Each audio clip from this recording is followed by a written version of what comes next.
تعلم شما مأمور به تعلیم است.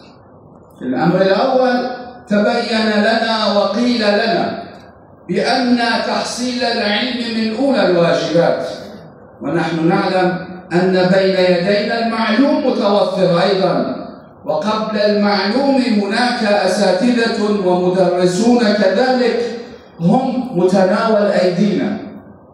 دو امر از این امور سگانه قبلا تهیه شده است.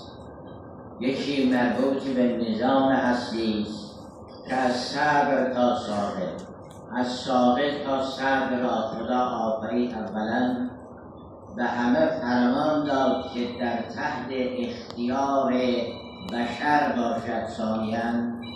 هیچ چیزی در جهان شهادت، نه در جهان غیب، هیچ چیزی در جهان شهادت من السماوات الی الارض و من الارض الی السماء نیست که بشر نتواند از او باخبر بشود و او را تسخیر کند اولا، و هیچ چیز نیست که اراده داشته باشد و معلوم بشر نشود ثانیاً.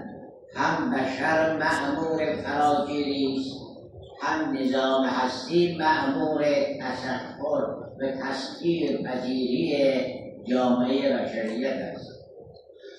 الأمرين الأولين نحن نلتفت إلى أن نظام الكون بما فيه منذ البدء حتى النهاية كلها ميسورة أمام البشر ويمكن أن تخضع أمام البشر.